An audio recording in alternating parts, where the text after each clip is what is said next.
Good morning, everybody. This is Sharon Brooks Hodge, and I want to thank you for joining this webinar, Responding to Solicitations and Creating Compliant Proposals and White Papers. This is webinar number 5 in a series of webinars from the Alabama A&M University RISE Foundation. It was developed as part of a cooperative agreement with NASA in an effort to give minority-serving institutions a competitive advantage in federal contracting opportunities. Today's host is Mr. Kenneth Merwin, who is president of Polaris Systems, Inc. But before we begin, we have a message from Mr. Clarence Bostic, who will explain the purpose of this webinar series. And I do want to remind you that because of the internet, sometimes there is a little bit of a lag or a delay. And I do apologize for any delay, but just bear with us.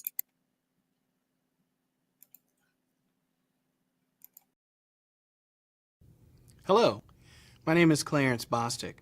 I'm the MURIP Education Specialist and Music Activity Manager at NASA's Langley Research Center. MURIP is the Minority University Research and Education Program and is part of the Office of STEM Engagement for NASA. Music is one of its many projects. But what is music? Music stands for MURIP for Sustainability and Innovation Collaborative. It's a cooperative agreement for teams of minority-serving institutions, also called MSIs, and nonprofit institutions to create and provide workshops and training materials establishing sustainable support for MSIs that desire to develop their institution's capacity through the competition for federal funds. Why is music important? The expectation is that the awardees will train MSIs to develop their institutional capacity, better enabling them to compete for federal funding opportunities. These endeavors then result in a successful application to and management of new funding opportunities, including those at NASA. The agreement extends MSI's capabilities by leveraging the MSI's research with NASA research to develop small business innovation research and small business technology transfer projects. Together, these partnerships develop and demonstrate innovative technologies that fulfill NASA's needs and have significant potential for successful commercialization. The music agreement also increases the preparation of science, technology, engineering, and mathematics faculty with opportunities to participate with NASA researchers and agency missions through grants and contracts. So what does music mean to you? By participating, we want you to apply for more NASA contracts, SBIR and STTR projects, as well as other federal funds. MSIs are given additional strategies to manage their federal funding opportunities. So what do you need to do now? Take full advantage of this opportunity. Learn about NASA's resources. Participate in the process. Collaborate with other participants. Prepare your institution's capability statement. And finally, sign up for the NASA Office of Small Business Programs vendor database.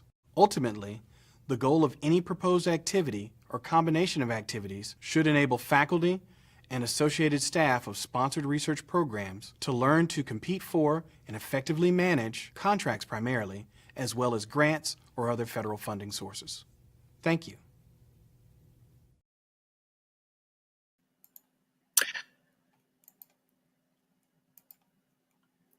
So now I would like to introduce our host. So before I introduce Ken, during the webinar, if you have questions, please hold your questions or you can type them in the chat section. And after Ken finishes his presentation, he'll open it up for questions and we'll see how many questions that we can address.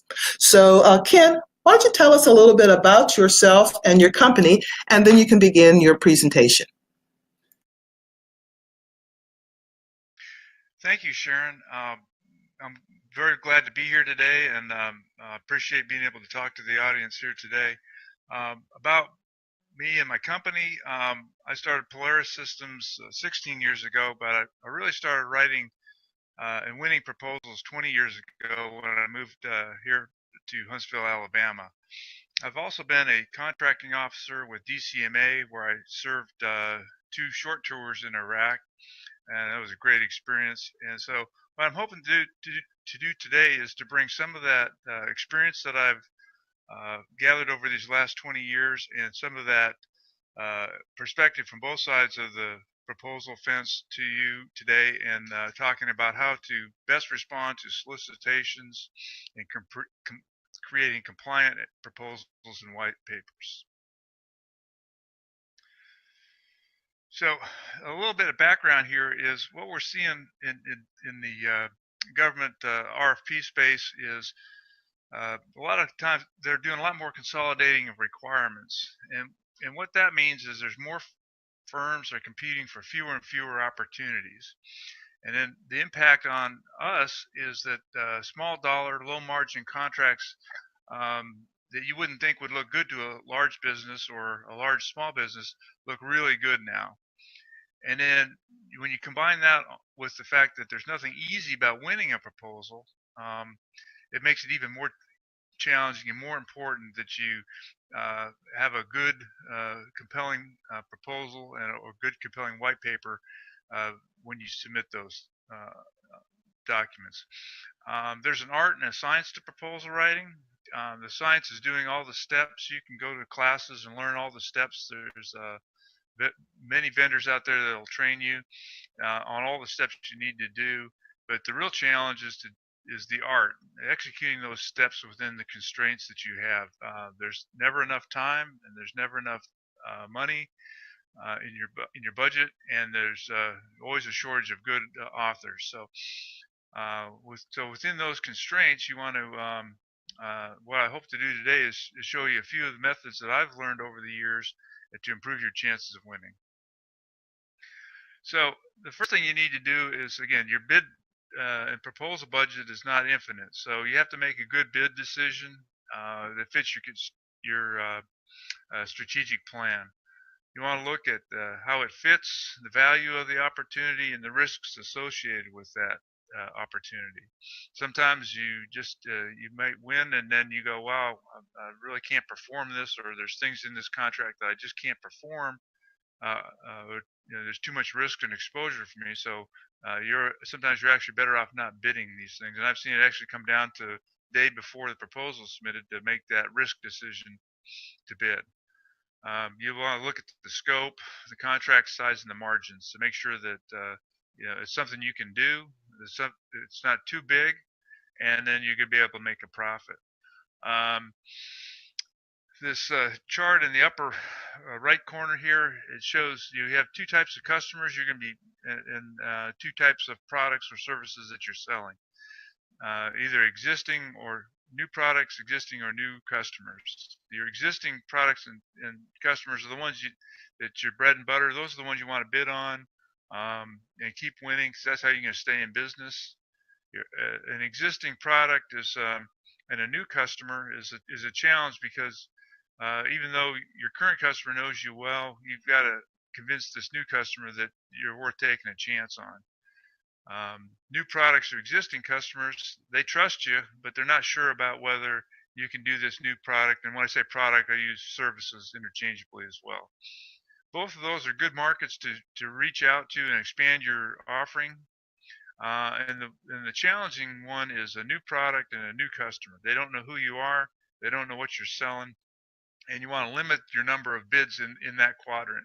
If you find yourself bidding in that quadrant more than you're bidding in the other three, your win probability is going to be pretty low. Having said that, if you can break out a new product and a new customer, it can really accelerate your growth. And also for context, there's three types of, there's 5 types of markets I typically talk about here. You have high tech, where you've got a product like an iPhone or a SAP app, where it's very high tech. You can command high margins. There's very little competition. Professional services could include things like accounting, architect firms, etc., where you may need a license. And again, those are pretty high, again, typically high margin opportunities. Manufacturing has its own set of unique issues, where you're going to have a higher cost structure because you have to support all the facility and infrastructure. And so you need the margins, and you need to price that accordingly. A lot of what we see coming out of the government is what we call white collar and blue collar services. These are lower margins, and your blue collar services are the lowest margins. And the idea here is you're competing. If you're high tech, you're competing on differentiating your product and service from everybody else, and you can command a premium price if you have those um, better features. With the blue collar services, you're competing mostly on cost, and so you need to sharpen your pencils. Um, One of the things that comes up a lot is a couple of incumbent myths. The first one is that I'm an outsider. I'm trying to bid for this job, and the incumbents have an unfair advantage. And that's true. They do. It's just part of the game. They're hard to beat, and if you never try and compete, you're never going to win and never unseat an incumbent. So you really have to use your capture team to level the playing field. And I'll talk a little bit more about who's in the capture team and the roles of the capture team a little bit later. But you use that capture team to level the playing field. You need to learn about your customer and their hot buttons. You need to test your innovations, approaches, and win themes. Um, and then the other big incumbent myth is we're the incumbent and we can't lose. They love us. And what I've seen is, a lot of incumbents get beat because they take that attitude, and they don't put their best effort forward because they really convinced that they can't lose. And so again, you use that capture team to demonstrate and introduce innovations along the way. And then the other big thing I've seen is companies will price their current work.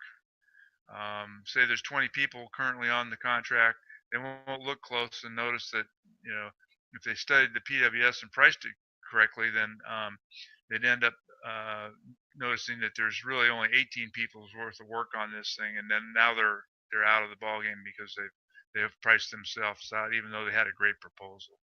Next. The proposal lifecycle chart here is I could spend probably a whole hour or two just talking about what goes on here. So this is kind of a high-level view of the proposal life cycle. The government actions are on the top. The proposal team, capture teams, actions are on the bottom. And I've kind of listed here the capture team, who's in it, and I'll talk about more of those roles on the next chart. But you can see here is as you move across the top, first the government has to identify and define their requirements. They'll issue a source of sought, which we will respond to on the bottom half with a white paper or a source of sought notice. That really starts the capture process in earnest. You may see a draft RFP at this point. Usually a lot of the NASA opportunities have draft RFPs, so that's when you really start working your proposal. There may or may not be bidders conferences, and then as you can see, there's bid decisions along the way. Once you get into the proposal planning and prep, there's reviews along the way. Then you submit the proposal, and and then after you submit your job's not done. You have a lot of times you'll have evaluation notices where they want more information. You may have oral presentations, and then there's an award. And we'll talk a little bit more about a lot of these different phases. But one thing I want to point out again is the green circle on the top is that's where the real I won't say hard work, but the intense work starts. You'll end up spending most of your budget in once the draft RFP is issued, because you're mobilizing a proposal manager, coordinator, authors, executives, reviewers, a huge team. So this is where your money gets spent. But what most people fail to understand is that green oval circle on the left is where you win the proposal. Before anything even gets written, this is where you win or you lose. So you want to spend as much time, and you want to spend a lot of time and energy, and spend your time wisely in this stage. And like I said, white papers. I'm not going to spend a lot of time on white papers, but again, early, that kind of starts the capture phase where you're pretty sure you've got a real opportunity, and you really want to make sure that you close in and close the deal. So what you're doing is you're responding to a request for information from the government, and they'll have a specific information that they're asking for format, and then there's no two of these are alike. What's important to notice is white papers are strictly optional. I've known companies who won't submit a white paper because they just don't want anybody to know they're bidding. I've had other people have missed the white paper opportunity, they missed the RFI notice, but they still want to bid, and that's okay. The main purpose of the RFI, the request for information, is it's the contracting officer's market research.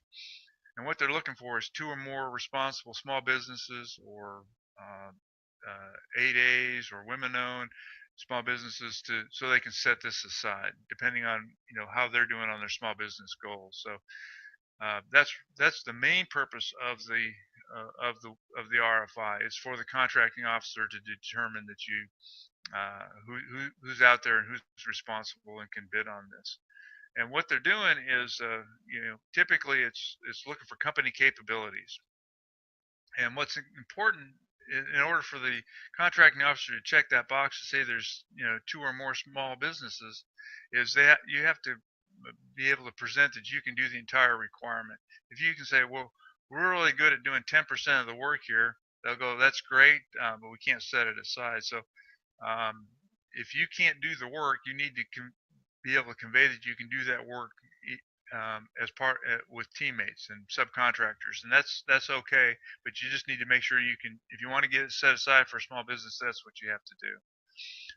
You're not going to get any feedback on your white paper. These, I like to say, they go into that into a file drawer and never to be seen again.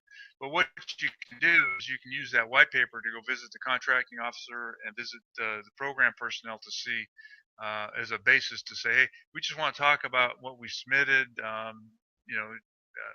you think we're qualified based on what we submitted, or get feedback? And that's the idea there, is and that's really the main reason for wanting to do wanting to do a white paper, so you can get that feedback. That's important, so you know how to adjust your proposal. I'm an Army guy, and we use the word ConOps a lot, but what that stands for is concept of operations. It's really how you're going to do the work. A lot of times you want to, it's your general approach. We're going to do it this way, or we're going to do it that way. But your proposal is really 95% should be how you're going to do the job, and 5% past performance. I've seen a lot of companies just say we did this here and we did that there, but never really explain how they're going to satisfy this particular customer's needs. And so we use the concept of operations to help form our writing. And if you have a good ConOps, it makes the writing easier. So things that you can use is value, you can use organization charts, you can use value chains. And by that I mean things with inputs. There's a process, and then you have an output. So I'm gonna take this stack of paper, I'm gonna do my magic to it, and then when I'm done, I'm gonna have a report or an analysis, or maybe if it's raw materials, I'm gonna have a product on the outside, output of the process. If you're doing engineering services type work, models and drawings are good things to have. You want to show that you've thought more about this than other than just yeah, we'll make an airplane, but it's more compelling if you've got a detailed breakout of how your airplane is going to look, if you get my drift there. Also, we want to talk about what kind of resources do you have, tools of the trade, facilities. On the right side of the diagram here, or the chart, I've got it's a fishbone diagram. and typically you have the you can use this as a problem solving tool, but I like to also use it as a proposal ConOps development tool. So you have people, processes, tools, and metrics that go into your approach. So who's doing what, how are they doing it with tools and processes, and then controls. How are you making sure that you get the results that you need, and that forms your ConOps. If we're talking about a proposal process, which we are today, you would have a capture team. That's the who. You have a proposal process, and then you would have tools. For example, proposal templates. If you're doing it remote, you may have GoToMeeting or some other collaborative software. Also, may have some specialized software that you need, like Adobe Illustrator to do your graphics, make them look professional. So, these are the tools that you would have. Controls for us in the proposal process are color and gate reviews. So you would have, early bid decision is a way to control. Make sure you're doing what you need to, and then the color reviews. The idea there is you're making sure you get the product that's compelling and compliant. Next. And again, this is the capture team. Again, every proposal that I've been on is led by an executive. In industry, it's a vice president. If it's a large company, if it's a small business, it may be the president or the CEO. But somebody's going to have the ultimate decision, and basically going to say, yeah, we're going to sign and submit this proposal, and is also responsible for controlling the budget. Program manager is the person that's going to do the work. The BD or business development manager is the one that has the customer relationship and can go in and ask the questions that the capture manager wants asked to help him form his strategy. Capture manager is in the middle here because the capture manager is the person that's responsible for the win. It's not the proposal manager who's or anybody else. It's the capture manager. The capture manager sets the strategy and make sure that that the solution is a winning one. The proposal manager's job is to make sure you get a compliant proposal, and you make sure the proposal gets submitted on time. And as a proposal manager, I'm also herding cats and dogs and making sure that people are getting stuff into me on time and that it's good quality. And then after the proposal goes in, the administrator is typically the one that has the interface with the customer at that point. And as you're going along in the proposal phase, again, that one of the if two authors have a disagreement on how the approach should be formed, the capture manager is the one that makes that arbitration decision to say, hey, I've heard both sides, and this is the way we're going to go forward. So our win strategy is key here. Is you want to be able to differentiate your proposal. If you just say, me too, you're probably not going to win. So you got to provide something that's unique, and this is hard. This is where proposals start to get hard. Something unique, and it can't just be different. It's got to be something different that the customer cares about. If they don't care about it, they're going to look at it as just extra cost and not going to help me do my job.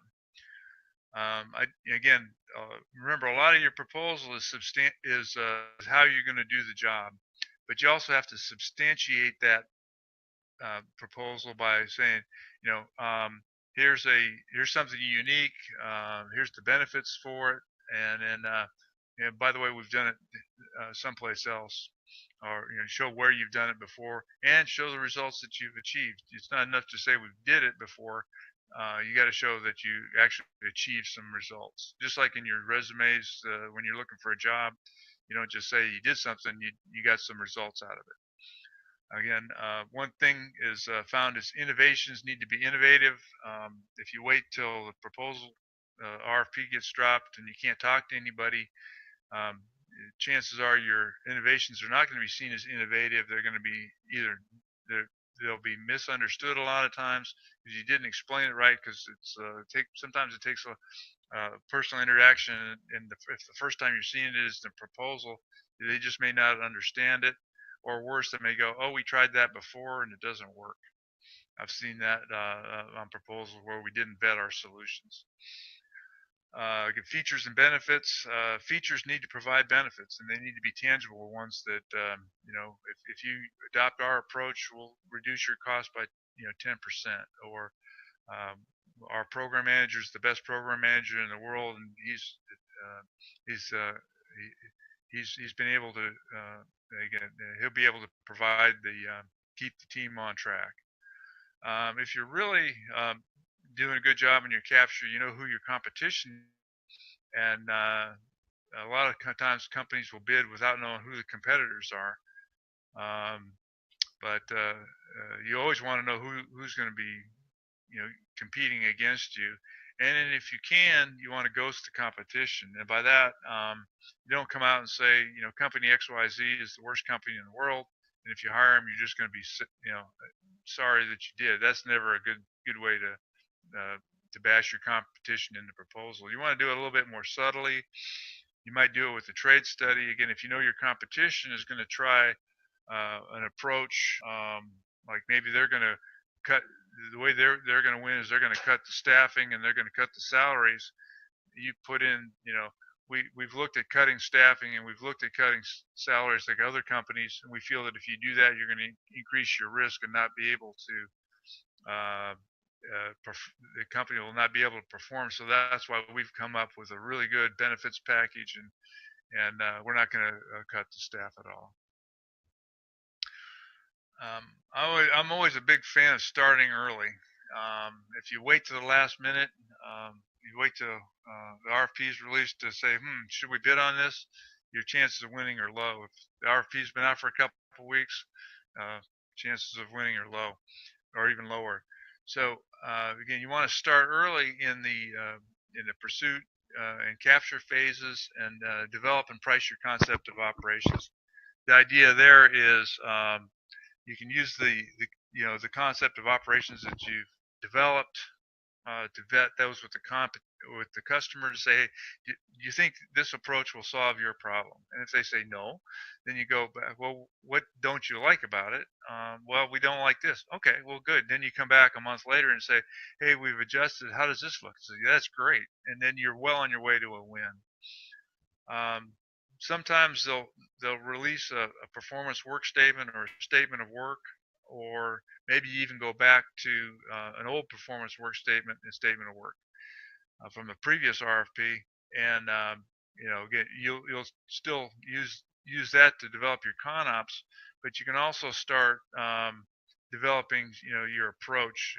Do your outlines, do some graphics. And by graphics, those are your ConOps, and it can also be tables. But you start, dropping your graphics in there, and you can work out some of the systems before the RFP is released. And by that I mean, you can find out, hey, this author is not going to be a good author, or hey, we need an author. We just don't have anybody lined up. So again, you work out those bugs, or maybe you got a remote team. Yeah, we need to make sure we have a SharePoint site, make sure we have a GoToMeeting or equivalent tool to do the collaboration for our remote team. We need to work those bugs out now. If sections L and M, that's your instructions to offers, and your evaluation criteria are published, then you start writing the draft. You've got everything at this point. You can start fleshing out your approach. You may still keep it in a bulleted format, but you want to start early. And again, use gate reviews to make sure you're tracking where you need to be as a control measure, to make sure your content is getting developed correctly, that it's responsive and aligned to the requirements. On the right here, this is a little bit busy chart, but I'll try and talk you through it here. Is what I'm doing is measuring time as you go through the process. So on the far left is back really when the RFP gets released. And then the vertical axis is your understanding of both the solution and the RFP. So the straight line is the RFP. You know, as you read through it, you'll have questions. You'll submit questions. Usually before, sometime after the questions are submitted and before the answers come out, you'll go, oh, I wish I'd asked this question. And you just got to muscle through it as best you can. But again, the more you read the RFP, the better you understand the requirements. And then your solution is the S curve on this graph, on this chart. And it initially it will lag your understanding of the RFP. So you'll be trying to come up with a solution, but you're not really sure what problem you're trying to solve. And at that point where I got it circled here, again, there's a lot of confusion. This is a very messy process, and you really need to have your proposal team working in close collaboration so you can share information. Once there's a point comes in every proposal, you go like, oh, I really know what they're asking for, and I really know how to solve this problem. At that point, you've got a technically acceptable proposal. If it's and we'll talk about the spectrum here, but a lot of times that's not going to get you the win. It'll get you consideration. You may make the competitive range, but it's not necessarily going to win. As time goes on, you'll get to this best value continuum where you know, you've got a chance of winning a trade-off between, you know, the technical approach and your cost. As time goes on, you'll have a perfect proposal, but you know, I've been doing this for 20 years. I've never written a perfect proposal because there's always you know, grammar errors and everything. And anybody who's ever looked at a textbook, and I taught physics for a little while, we'd get you know, physics that have been around for 200 or 300 years, and the textbook would be published, and they give you what's called an errata sheet, and there was formulas that they just didn't get right in the textbook. And you'd think after 300 years they'd be able to get, you know, get something simple like that correct the first time. But it goes to show you're never going to have a perfect proposal. So at some point you just got to stop and submit the proposal and hope that it's good enough. There's two real challenges and two high bars to meet in writing proposals. The first is compliance. The instructions are not always straightforward and clear what they're asking for. And if, you know, the first time you read an RFP, especially, you know, if it's a FAR Part 15, you know, competitive negotiated solicitation, you notice that the instructions are the last 10% of the proposal. So if you got a 100-page RFP, the instructions start on, say, page 90, and your evaluation criteria starts on page 95. You'd think you'd put the instructions up front, but that's just the way it is. You've got to, you know, go to section L&M and figure out what they're asking for and how they're going to evaluate it. They also have stuff that's buried in there. I've seen things in all kinds of places in the RFP where they ask you to submit something that's not in section L, but if you don't submit it, you're not compliant. So you got to make sure you read the whole RFP to understand where you're going to, how to respond and be compliant. And then you want to make sure, you know, you're answering the shalls by at least saying what you will do. That's kind of the minimum. You really want to say how you're going to do it to start becoming compelling, which is your really high bar. You know, to be compelling, you have to have a differentiated proposal. Again, go back to the idea of you've got something unique that the customer cares about. You've offered proof, substantiation. You've got benefits with or features with benefits. Maybe you've got some investments that you're showing in there. And again, to be real, you know, to take it to that next level is to ghost that competition. On the right here, again, it all starts with a good concept of the operation, which allows you to articulate how you're going to do something. What you don't want to do is just you know, hey, we won this proposal. We told them how we're going to do it. We're just going to copy and paste that how or that approach into this new proposal and call it good. Well, every proposal is different, or every RFP is different. Even 5 years ago when you won, there's going to be things that will be different. So you need to make sure you tailor your the how you're going to do things so it satisfies the requirements of the performance work statement or statement of work. Then you have to fit it into Section L requirements, which are, Section L, the instructions tell you how the proposal needs to be formatted. And so you may have a really great response form, but it doesn't fit into the page count, or it doesn't fit in nicely into the sections, or maybe they're asking for things that you've developed in your concept of operations that they just don't want you to respond to. So you got to, again, make sure that you follow Section L. And then you have to look at Section M, the evaluation criteria, to see how it's going to be evaluated. You can't just you just say this is what we're going to do if they're asking for you to show that something is a feasible approach. If your approach doesn't seem feasible to them, you're not going to get an award. So sometimes you just have to really look at that evaluation criteria and make sure it matches. And a lot of times what you'll see, again, going back to that compliant proposal, is Section L will ask for one thing, Section M will ask for something maybe completely different. And that's the challenge to doing a compliant and compelling proposal. But if you do that, you have a really good chance of getting a contract award. So some writing tips. I got a couple of charts on writing tips. My first one is daily posting. The idea is whether you have a SharePoint site or some other collaborative tool, or whether you're doing things via email, you want to make sure that your authors are writing every day. And the idea is they may make incremental progress. A lot of times they don't want to share their incremental results, but really it reduces your risk and it improves their quality. And the way the daily posting helps is you can give the authors daily feedback. As a proposal manager, I can look and say, hey, you're not talking about this at all, or you're way off point here or there, and I can give you feedback every day. And then also, we do, as we showed on the Lifecycle there, we have a series of reviews once the RFP is out. Pink, we use pink, green, and red reviews, but everybody has their own color scheme, but they're basically the same things. We'll give you continual feedback on those reviews during those reviews, and those are more formal feedback.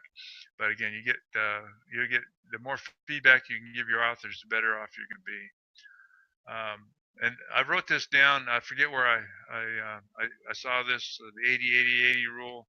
It was probably a Harvard Business Review magazine or article. I can't remember now. It was just so good, I just remembered it, and I can't source it. But what it says is if you have 80% reuse and you keep your resources loaded at 80%, you can cut your writing time down by 80%. I've never been able to achieve the 80% reduction, but the more you can reuse, and the better you're going to be. And the caution there is, again, like I said on the last chart, is don't just copy and paste in there and say you're done. You have to tailor that reuse content into make sure it's addressing the current requirements, not the last requirements. The 80% utilization rule is a challenge for a lot of folks, a lot of people that are bidding. Is you've got a program manager who's got an 8-hour-a-day job minimum out there with NASA or one of the other agencies, and oh, by the way, we want you to write 8 hours a day. Well, how long is that going to last before your program manager gets totally burnt out? Not very long. So, because even if you said, okay, take the program manager off and say, okay, have your deputy, run the project for the next month, you're going to be writing the proposal. If you if you say, again, if you give your program manager, 100% workload, say this section is 5 pages long, and I expect you to do it in a week. That may be a little unrealistic. So you say, okay, instead of doing 5 pages a week, we want you to do 4 pages a week. That would be 80% loaded, because guess what? His phone's not going to stop ringing. Her email's not going to stop ping, and there's things that need to be addressed, and everybody says the proposal is a priority. Yeah, but so is the customer. And so very rarely do you have a resource that you can load up 120%. And if you do that, you're going to run things are going to get written faster and better. And then again, your daily posting ties to this graphic on the right here. Is what I found through my experience is you're going to have 2 types of writers: those that wait to the last minute to get you things, and those that get your content early. And then, just like you have the other dimension is some people can write and some people can't. And so if you've got someone who gives you content early that's really good, great. You can say, okay, great. Keep driving on and finish it. They finish early. You assign them some more writing assignments. Punish good behavior, so to speak. You can kind of live with last minute submissions. Again, they're not posting things daily. They like to post things once a week, but the content's good. If I'm not getting stuff daily and I'm waiting, my blood pressure is going up. And if the content comes in good, great. Maybe I just put that heart attack off a little bit longer. But what happens? The other one is you get early content that's not that good. I don't mind that as long as you have one thing. As long as your author has one good quality, and that's they're willing to learn, and they can take what you tell them and apply it. So I've worked with authors who again gave me stuff every day. I'd give them feedback every day. By the time they got to the reviews, stuff was pretty good. I said, just like the guy who gives me stuff at the last minute that's good, there's always 1 or 2 or 3 that wait to the last minute and the content is just terrible. And that's why you want to do the daily posting, to avoid that last minute crush of bad content, because then you really have to take that author that provided content early that was good and hope that they can write to the content that for the other section where the author just couldn't cut it. The problem there is, if they're asking for a subject matter expert on widgets, and you've got and your early good author doesn't know anything about widgets, then you're in trouble. So again, that's why your daily posting will help you a lot. It'll reduce your risk, improve your quality. This is how I see a lot of people like to write. They start writing a draft and they edit. They write the draft, they edit. They go back in a kind of infinite do loop. The idea there is they're mushing sentences around. They're editing their grammar, and they're writing sentences that are really should be like they're so long they could be a paragraph. But they're editing and trying to make that draft work. That never works. So what we found works best is do your research on the topic.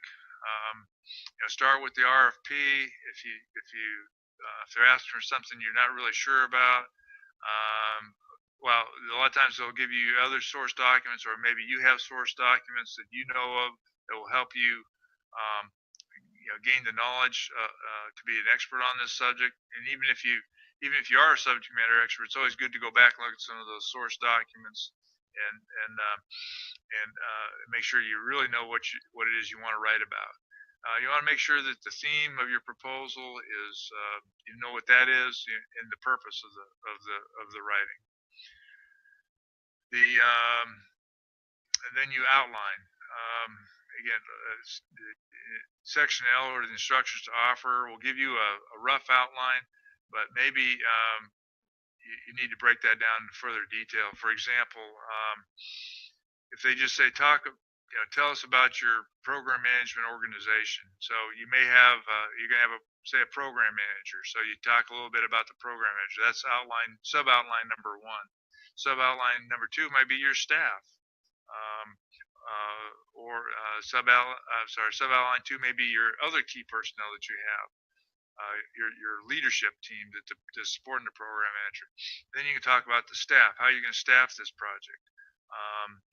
Then maybe your next outline level is your roles and responsibilities of your key people on the project. So that's sub outline it, and then even as you get to that, you may like I said, you got under the program manager, you've got for your other key people, you got a deputy, a lead engineer for this, a lead architect for that. So you might want to talk about those individually, so you can see how your outline will develop. And then use your graphics. Here I talk about graphics, but it's also your concept of operation. So if you've come up with a really great process diagram, like for example my fishbone diagram, I might drop that in here and talk about the different areas of the proposal process. That might be my main graphic. Tables are also a good way to break up the writing, so you don't want a wall of words. One thing I caution you about is pictures. I say no pictures here, but sometimes they're good if you're doing like hardware, where you want a say your job is to in your section is a wing of an aircraft. Well, maybe you have here's the high level. Start with the high level diagram of the aircraft wing, and then a skeleton view, and then the components that go into it. And in those cases, sometimes pictures will work, but if you just take a picture of your building and drop it in there, everybody's got a building that doesn't differentiate you from anybody else. So why put it in there? It's just taking up space. So caution on pictures. Make sure they're really telling a good story and support your approach. I'd rather see things for most services contracts. I'd like to see value chains, again, inputs, outputs, and processes, or org charts, or what have you. And then you can start writing your draft. And you write from the unconscious, and you start getting your thoughts down on paper. And a lot of times we'll tell the author this is stream of consciousness, which means it's just a wall of words. Your ideas aren't organized in any kind of logical form. But that's okay on your first pass through. And then if you're struggling to even like what's the next step, you go back and maybe need to do a little bit more research, re-outline. Maybe your graphic isn't what you need. Maybe you need a new graphic, additional graphic that you didn't think of.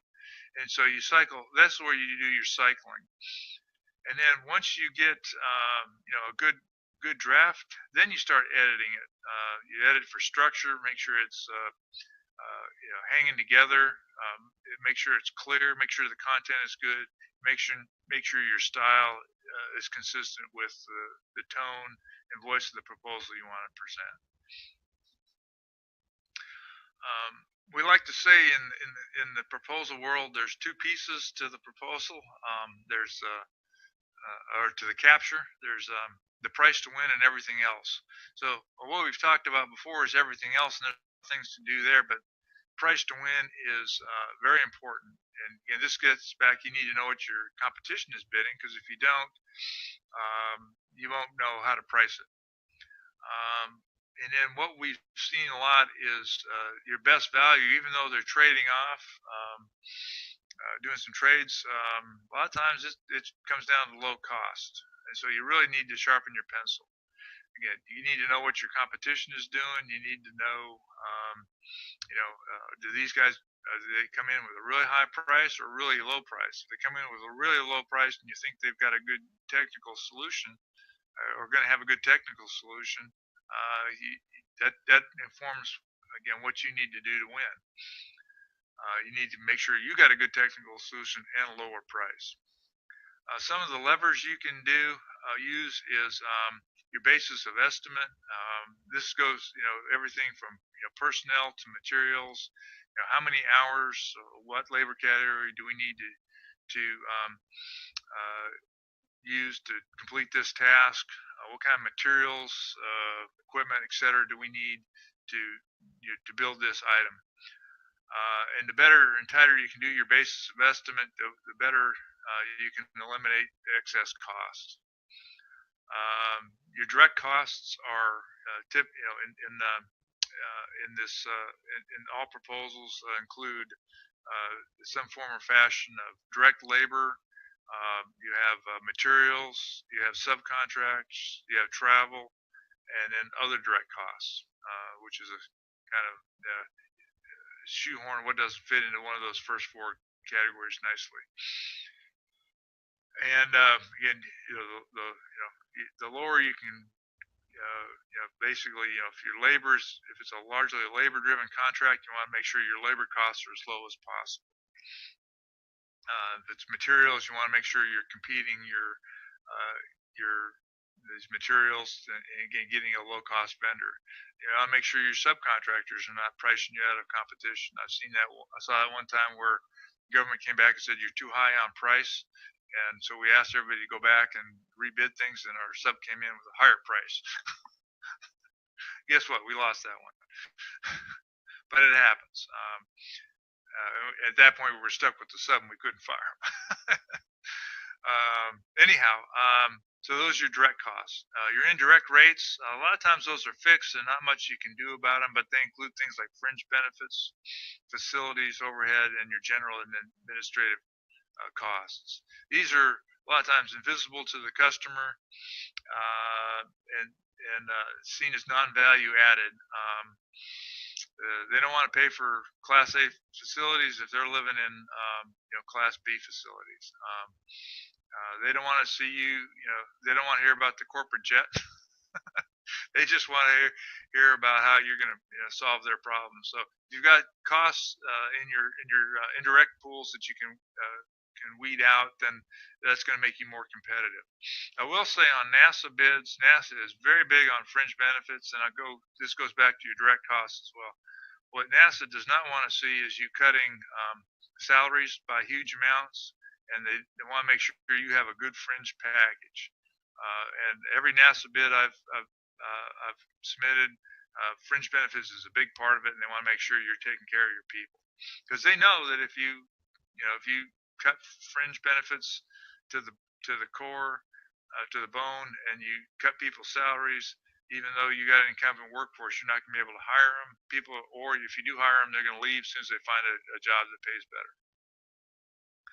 You can also set up some site-specific overhead rates. We used to joke is you don't want to do business in California because they have just the craziest labor laws. And so we would set up a specific overhead rate for California sometimes. You might set up a specific overhead rate for your blue collar, your white collar, and your manufacturing. If you have those type of operations. So again, it's not fair that your blue collar workforce is paying for your manufacturing facility. And I've seen that before. And guess what? You lose all your blue collar work, which can be good. Good work. It just doesn't support your manufacturing. You shouldn't try and offset your high manufacturing costs by pushing those costs to your other services businesses. You can also consider material handling, which is basically takes materials and subcontracts out of your burdening with G&A. So instead of a typical 5 to 15% G&A, you may have a 1 to 3% material handling fee, and that gets your cost down. Because it doesn't take if you got a $10 million subcontract and a 10% G&A, it doesn't take $1 million to administer that subcontract. Just government doesn't look at that as reasonable, and um, it in some ways it's not. Now, if you look at it strictly that way, it's not, but you may have a good reason for not having a material handling fee because you just move. Sometimes you're just moving cost around, but again, it's something to look at. And your last big lever is your fee. Again, I've had companies that didn't want to bid on anything that had less than 10% fee. Well, in a cost competitive world, a lot of times 3 or 4% fee is good. And I've seen actually where companies bid a 1% fee with this is when they had you could have an award fee pool, separate award fee pool of 2%. So the best they could get is 3%, but they were only guaranteed 1%. So again, sometimes it's a very competitive world out there. So you got to make sure you're pricing and make sure so you can win it. Proposals are evaluated on a spectrum. There's usually going to be some sort of version of a technical approach, a management approach, an experience. And a lot of times for NASA proposals, this is in your mission assurance. So you may have a mission assurance factor, mission suitability factor that has a sub-factors has technical and management approaches. They're asking more and more for your experience, and they always have to know about your past performance.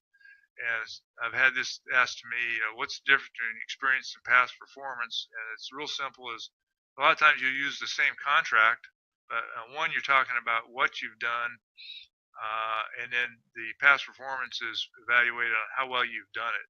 And a lot of times your past performance is evaluated in terms of customer feedback. So you'll send a past performance questionnaire to one of your customers. They'll give you feedback. They'll give the government feedback on how you've done, and they'll be honest. So if you know you're going to have bad past performance, you need to mitigate that somehow. Experience, again, what you've done and how well you've done it. This is your chance to tell the government that your experience lines directly up with the requirements of the statement of work or the performance work statement. We're seeing more and more organizational conflicts of interest becoming an issue. If you're bidding on anything with the Missile Defense Agency, that's a real critical thing. They've got those OCIs inside their OCIs, and typically what this is not so much an evaluation criteria as a screening criteria. If you have a conflict of interest, or if the contract officers, I think you have a conflict of interest, that can stop your proposal dead in the water right there. Even though you got the best technical approach, they may say, well, yeah, you have the best technical approach because you wrote the specification. And if you write the specification, that gives you an unfair competitive advantage and you can't bid. There's other ones where if you're doing the work, now on one contract, you can't be the tester on another contract. That's, again, checking your own homework. It may work in grade school and high school, but it doesn't work out here in government contracting. They want to make sure that people are acting in the best interest of the government and not in their own best interest. So, check your OCIs. If you think you have one, then talk to the contracting officer and say, do you think this is a conflict of interest? And if they say yes, well, can it be mitigated? Well, possibly. You can go back and forth and say, is this a good mitigation? Yeah, it is. Or no, it's not. And if it's not, then you find out and capture that this is not a bid for us because we have a conflict of interest. And I've also seen companies, again, as an example, I've seen companies where they've won one deal and they said, before we can award you this contract, you have to drop out of this other contract. You have to withdraw your other proposal because if you win that other one, you will have a conflict of interest.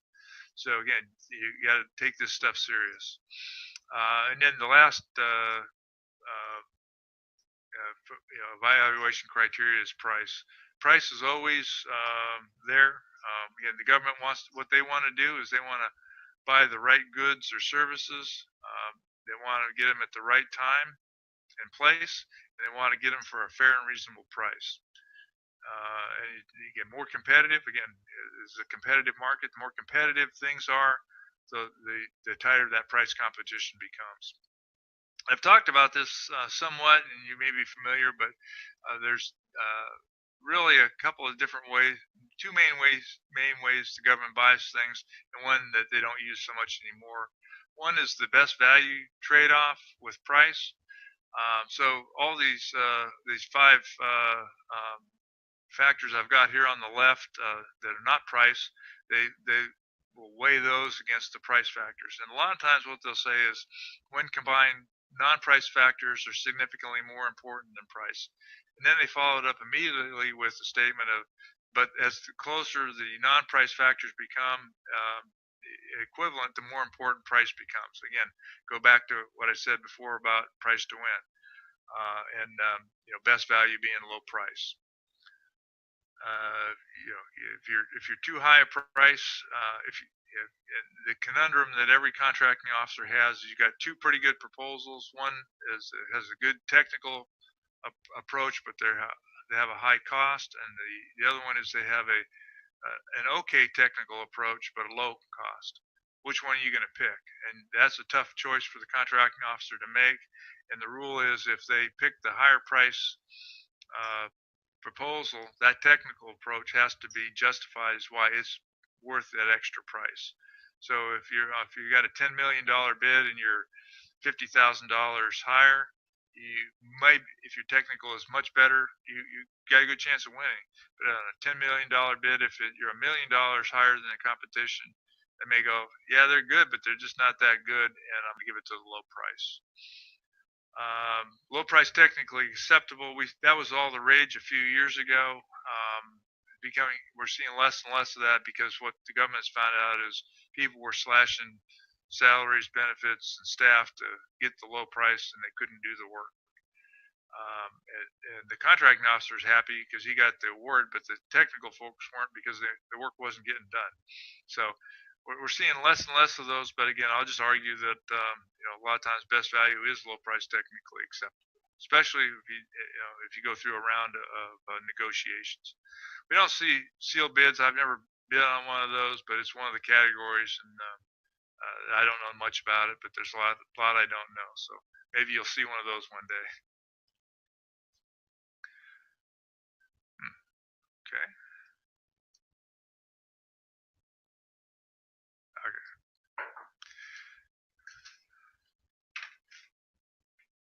Okay.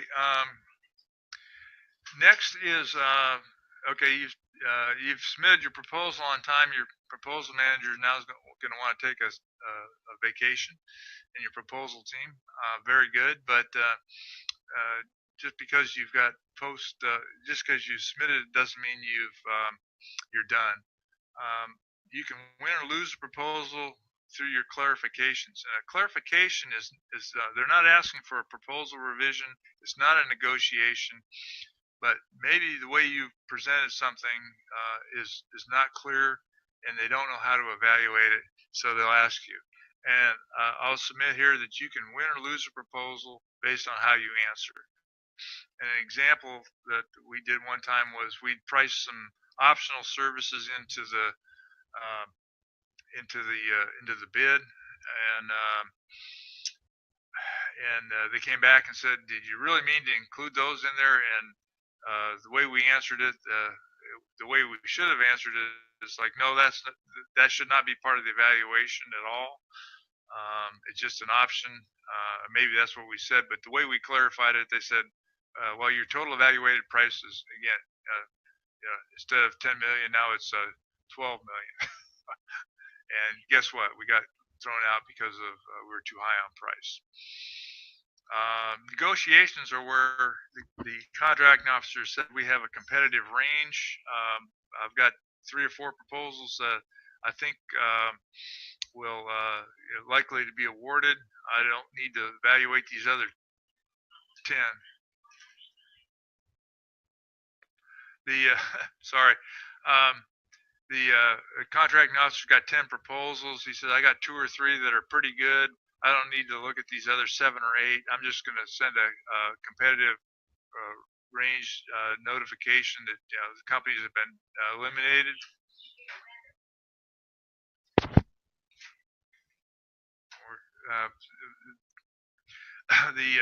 Anyway, so the evaluation notices will go out. You'll be told.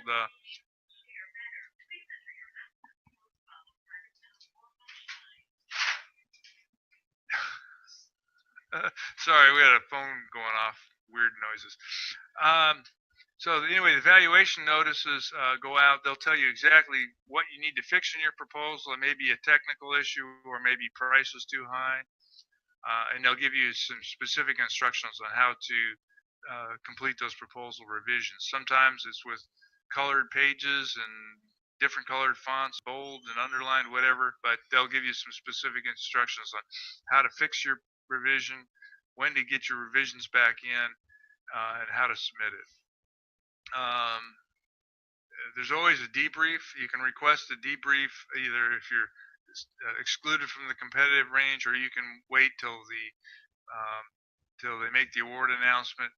But you must request a debrief. And we always say request a debrief, win or lose. If you lost, you want to know why you lost. It's pretty obvious. Why would you want to know? Have a debrief on when you win? Well, depends on the agency. You may get some good insight on and good feedback on what they liked about your proposal. Things that hey, if we really like this aspect of your proposal. It was really easy to read, and it made our job easy.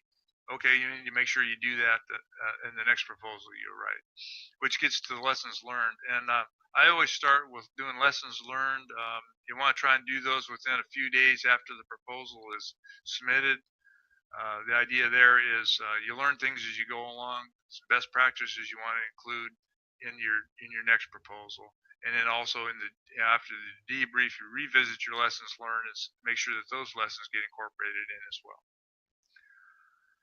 I won't spend a lot of time on protests, but everybody says, well, I lost, should I protest this thing? Or somebody will say, well, you should protest. Well, again, the acquisition process is all about fairness. Again, the contracting officer wants to buy the right goods and services, get them delivered to the right place at the right time, and they want to pay a fair and reasonable price. And they want to make sure that the process is fair. Did everybody get a fair evaluation? Did everybody get a chance to, was their proposals evaluated fairly? If you feel you got a fair proposal evaluation, you just did a bad job, then you're wasting your time, protesting, because it's expensive, it's time consuming, and it's emotional not only for you but for the contract folks and your customers. So I always say don't protest if the customer followed all the rules, or if you just want another shot, or if you don't have standing. Again, if you submitted 10 proposals and you forgot whole sections, don't protest, because you're not going to win. You don't have any standing. And even if they say, well, okay, well, yeah, we'll give you a chance to fix that one thing, but guess what? It wouldn't have moved you up 9 places to be the winner. So again, you don't have standing, don't protest. But you do want to, the only time you do want to protest is if the government did not follow all the rules.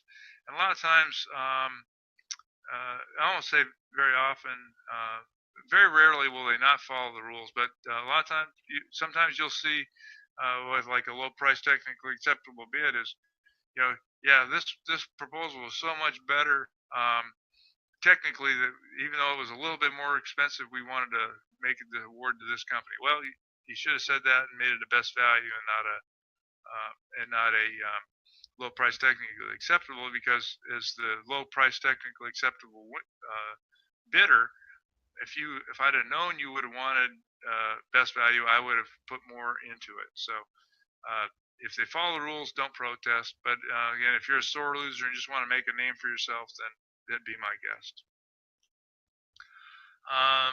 And winning is great, but now what? You want to start planning for the recompete. You want to establish and keep trust with your customer. You want to make sure you perform. You want to introduce innovations along the way. You don't want to wait till the new RFPs out on the street to start thinking up innovations and ways you can improve performance on the contract. Because my first question would be, hey, these are all great ideas, but how come you didn't do any of these things in the last 4 years? Again, if you introduce those innovations and performance improvements along the way, you're going to have a better past performance, and they're going to really like you, and it'd be hard to unseat. Cut costs if you can, and then what I always say is, being an old contracting officer, is track the changes in the contract. You're going to get mods. I've seen contracts with hundreds of mods along the way. Somebody's got to keep track of that in your organization, and so always have a contract briefing sheet that keeps track of, mod 1 was for this reason, and it increased the cost, by X amount, or decreased the cost by Y amount. So always do that. Always keep track of your contract. And finally, I always say, celebrate victories and have fun. Sometimes I feel like I'm that little hamster dressed up in a chicken suit there, standing behind the 8-ball, and it's just not a lot of fun doing the proposal. But once you submit a proposal, celebrate. It's always, your team's done a good job. They worked hard. They deserve to celebrate that victory. Anytime you submit a proposal, it's a victory. If you win, it's even more important to celebrate. Take the team out to a nice dinner, whatever. Make sure that people know that that you appreciate the win. If you've got a bonus pool in your organization where you can make bonus awards, it's always good to reward your proposal team, that capture team. And I always say, have fun along the way. I used to have that hamster. He'd do the chicken dance. We'd whenever somebody would get upset, you'd hit his foot. He'd do the chicken dance, and we found nobody could be in a bad mood if you got the chicken dance running through your head. The proposals are serious business, but I said, I take the work deadly serious, but I never take myself serious. And so you got to have a little bit of fun along the way, even when you're struggling through the proposal. It's after 4 o'clock, you can start telling a few jokes. Okay. And with that, I think we're ready for questions. So if you have any questions, go ahead and. So I have turned on your ability to speak now. So if you do have questions, you can go ahead and raise your hand and let me know, or you can type them into the chat bar. So at the moment, for the folks who are here, I'm not seeing anybody raising their hand to ask a question. So that you can continue to think about a question and type it in as we get ready to close up. I do have a couple of announcements for you before we come off. Just a second here. Let me switch. I'm still here. Give me just 1 second.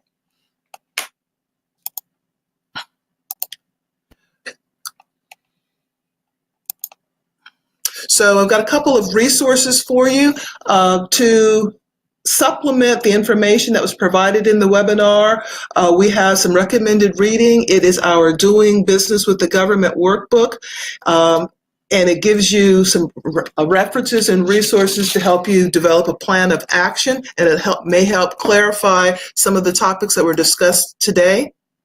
If you're looking for some additional training, our next webinar is on May 21st, and it's negotiating and executing a contract.